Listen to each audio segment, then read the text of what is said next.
take years, depending on your market. Okay? Phase 4 is a slow return to a seller's market. In the last recovery, the true seller's market really only lasted 5 to 6 years. The crash started in late 2006. The media didn't say that it really started, and even now they refer to it as being 2008. Recovery started around 2011, and so probably from 2011 to 2019, the hot seller's market. Certain markets came to the seller's market starting only in 2015, like Columbus, for example. You know, in 2014 and 15, we could still find great rental properties. Now you've got to compete for them. Slow to recover and slow to deflate markets like Columbus. The last cycle overall took 12 years to get through. When you look at the true beginning and probably the end between now and 2019, so you get through that, and then phase 5, return to a hot seller's market. Lather, rinse, repeat. We'll be back to what you guys just experienced. And at that point, we may see an emergence of new next-generation business models, which only comes out of the hardship of a correction. Yes, ma'am.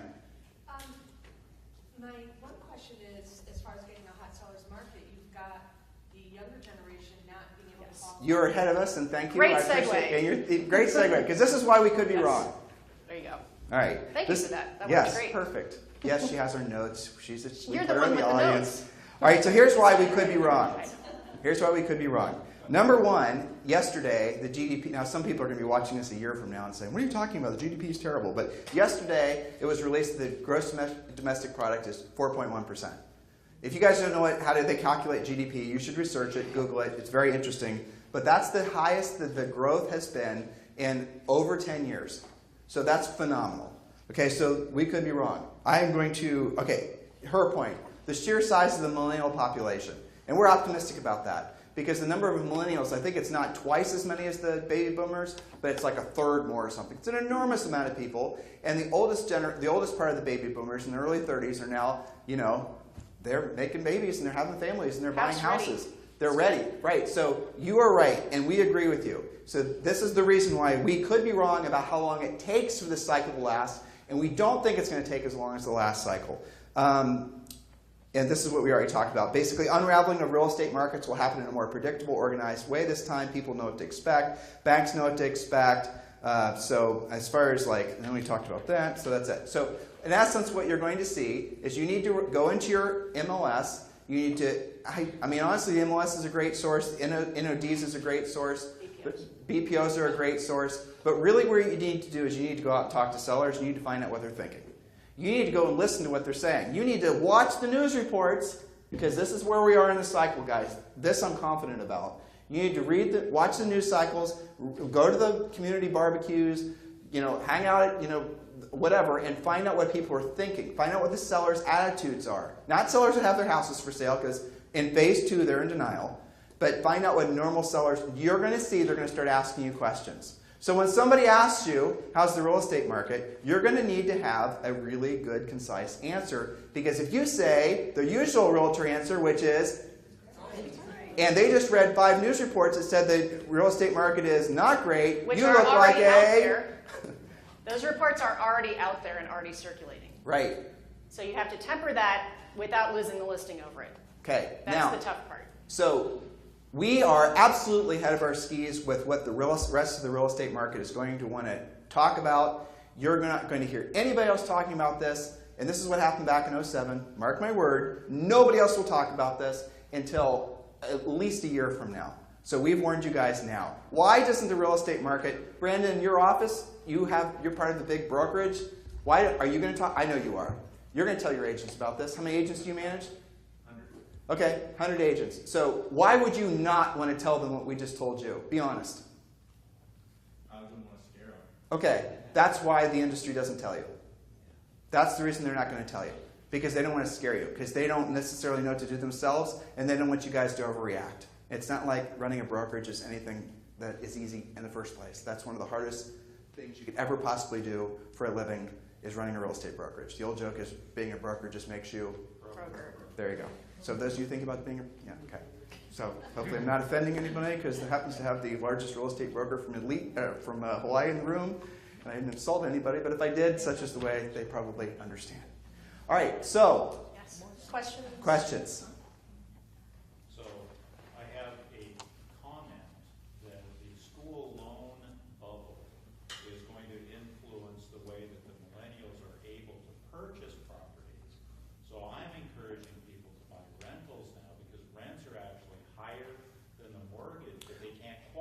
Let me amplify that point because it's a good point. There is a very good chance that there's going to be long-term renters in most of the markets where the prices are so high because the student loan bubble. You can also say that there's a bubble in car loans too. You could also say there's bubbles in just about everywhere. And yeah, I agree. In many markets, there's going to be long-term tenants. Here's what I think about when I'm thinking about presenting this, because this is not fun for us to present. We'd much rather do stuff that makes everyone go, yay, where you guys aren't sitting out looking at us like this, okay? And you can imagine the stuff we're going to hear from the internet because it's being broadcast live. And we know we're going to, so when Julie and I were ahead of our skis back in 06 and 07, we had people that were so, Rochelle was there, Rochelle was working, they were so nasty, and the industry had, the industry pundits, we had people that were calling us out in front of their big stages and, you know, absolutely shit-talking us until the cows come home, until they started saying what we were saying, because they were afraid to tell the agents the truth. Okay? So that's our opinion. So we are okay being a little ahead of our skis because we can take it. You guys have to be more careful than we are. I mean, you're in your marketplace. If you go back to your marketplace and say, I have this 5-phase report, and this is exactly, Mr. Seller, what's going on, and you're competing for that listing, and that seller's interviewing 5 other agents, and the other agents are like, oh, it's the greatest time to sell ever, you're not going to get the listing because you're too soon. You're ahead of your skis. And you know how agents compete with people like you guys when they see you coming. They're going to overprice and undercommission. And you're going to be the one that sounds like you're crazy. So you have to be very careful, be factual and true, and set expectations based on things like actual days on the market, trends that you see, without freaking the seller out and throwing them to the wolves that will overprice, cause them to expire, where the commission didn't matter because it never sold. So you have to be very careful with those conversations, and of course we'll be helping you with that in Premier Coaching, Elite Coaching, all the things that we do. The good thing are, in a market like this, sellers are going to choose agents who have skills, and commissions don't continuously get attacked, because the problem isn't now, it isn't who's going to do it for the least amount of money and have the most Facebook likes. It's going to be who can actually get the property sold. So that's a good thing for the industry. And I'll tell you what's more, is that all these other companies that have been coming in, trying to essentially gobble away at our real estate industry, they're not going to be able to compete in a market like this because their businesses are predicated on an upwardly priced seller's market. I want you guys to tell me businesses that you're doing that in general that have been that only come up in the last 10 years that probably don't have a real place in this changing market. Okay, how about businesses that sell buyer leads? Who's buying buyer leads? Be honest. I promise I won't make fun of you. Really? Oh, sorry. Okay, so the buying of the buyer leads. If you have listings, Lance, which you guys know how to get listings, are you going to keep buying buyer leads? Lots and lots of listings? You have no active inventory right now because stuff sells so fast. It's getting better. Right. No, Julie made us lower our buyer budget last week. Right. Right. So. Yes. Yeah, but when you have inventory, you don't have to buy buyer leads. You have to beat the buyers off the stick when you have inventory. We have 60 or 70 listings. We don't need it. In which you've had before. Yeah. Okay. And you know how to handle it. So and how are I talked to Alex, and your listing inventory is indeed growing. Yeah. Yay. So how are the companies that are selling buyer leads going to survive in this changing market? How about, yay, they're not. Okay, so what else? What are the other companies that are going to basically not be around at the other end of this this change in the market? There are tons. Flat fees, that's a very interesting thing. The flat fees have never done good in a changing market. All the flat fees, and we're not casting dispersions on that business model. Maybe there's a place for it. Whatever. Consumers decide ultimately. Let's talk about that for a second. Why haven't the flat fee brokerages ever really taken off and put us all out of business? Why? Well, I think that for the flat fees to be successful, they've got to be a market where the homes sell themselves really quickly.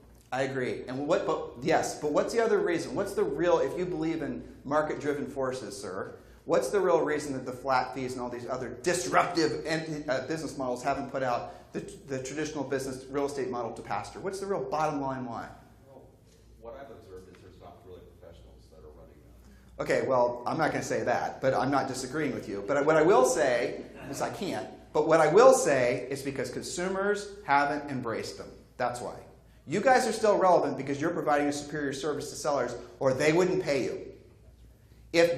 So everyone says, oh, people are so sick of the commission structure. I think the commission structure is too damn low. And I really believe that for all the risk and liability we take on, for all the expense we take on, especially in a changing market where you're going to have to carry a house for months, where you're going to have to service that seller for months, where there's going to be all kinds of extra trials and tribulations that kick in.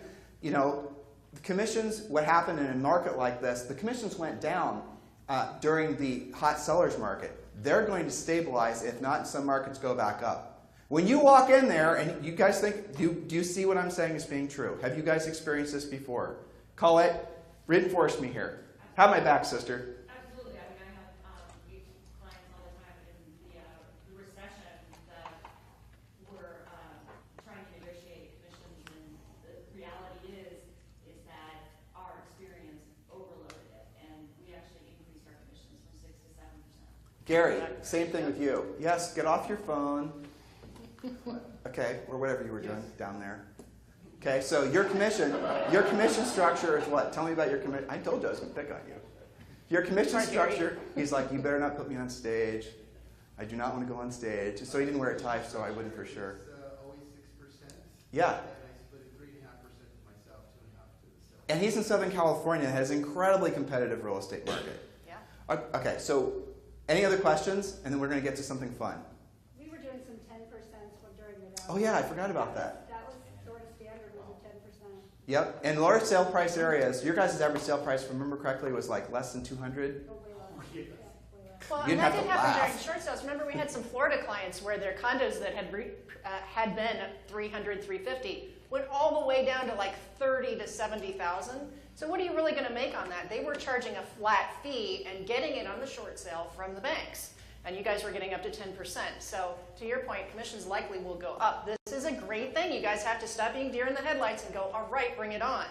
This is fantastic for skilled agents. Go ahead. Going back, just backtracking a little bit. So we mentioned that millennials are having problems buying, but the other change or difference that I've seen from the early market when it crashed in 06 is now you have investor groups buying up property. We're going to talk about that. Yep. You know, Another great you're the one who segue. stole my Thank you. notes. Where are our notes? We need to stay on the schedule. I know, we're way off schedule. Okay. Of course we are. We always So are. we'll figure out the schedule. They listen to our podcast. Anyway, They know. You find the schedule out. Any other questions or comments, concerns? What's going on in your guys' minds? Where do you go with this? Go ahead. We have so much growth from out-of-state buyers. I'm in the Boise market. Mm-hmm. So some of this is, it's not already the local inventory that's doing it. There's so many people coming in from out-of-state with Sure. cash that's driving our market up. So our inventory is Yes, you're still in low inventory. Okay. I know. And Music so on. for Okay, now, go over there, turn it on, or tell you them ride to that do it. wave. We're going to start because I and gotta you bring some watch energy here 'cause what's people are getting happening. depressed. Okay, so for you right now, you're probably still in the tail end of phase one, and you ride that wave, and you watch and you track. Is that out-of-state money still flowing? You probably have a lot of California buyers that are failing. neighborhoods where they're 95% California and 2% Yeah. Arizona. Yeah. They're not even Idahoans buying. Sure. They've been priced out of the market. So your factors are a little bit different right now. That may change when they look at what's happening with their home back in California. Their job position may change. Your prices may change. So you've got to watch your own local stuff. But you sound like you're in the tail end of phase one. And that's okay. We're predicting all of this to stretch out over the rest of this year, 2019. A lot of economists are saying, you know, things are going to hit the fan in 2020. So watch. This is my point about your own local markets. In phase one, the sellers are still in control. As you get into phase two, which many of your colleagues are in, they're seeing appraisal problems, inspection problems, buyers. I mean, Colette, you've sold one of your houses 3 or 4 times before it finally closed. So it's different from place to place, but you're wise to keep an eye on that because that's how Colette's market was 6 months ago, a year ago. We're going to Yeah. give you guys some 14 really quick points here after we do a little ceremony. Luis, you had a question? I'm sorry? Yes. Yeah, he's going to a rental. That's what people do. They cash out and they go to a Well, rental. but this is a good point because some of the decision, we're talking about strategic default and things like that. In this, this is somebody from my center of influence. His situation is he's like probably 60 to 70 years old. He's probably thinking, do I want to go through this again or do I just want to cash out, go to a nice luxury rental in the same area I've always lived in and be done with this whole housing thing? If he were 30 years younger, he might be making a different decision. So you also have to be very situationally aware with each and every seller. What's important to them? Remember the Sharpie close? What's most important to you? Don't get away from that. That still works. All right, so what we're going to do now, hold on, is we're going to take a breath, collective breath. Okay, I know we created some tension, But guess what? It wasn't easy for us to do it. It's stressful for us too. Do We- you think we like coaching during all that mess? We didn't want to tell you guys all this, but the thing is that we had a moral obligation to tell it to you. And those of you who are here live, who are in a position of leadership in the industry, and those of you listening on our webcast, there's a little tiny camera there in case you guys didn't know it, and you're in a position of leadership over agents, you need to tell them the truth too so they can be prepared. Because what is tragic is and I'm going to get off this point really quick, is when people are ill-prepared. At least those of you in the room, you don't have an excuse now. Look, you guys can putz around and be in denial about what we're telling you, and you can be in denial so long that you're going to suffer personal hardship financially, and you can be in denial so long that you won't be able to benefit from the upswing too.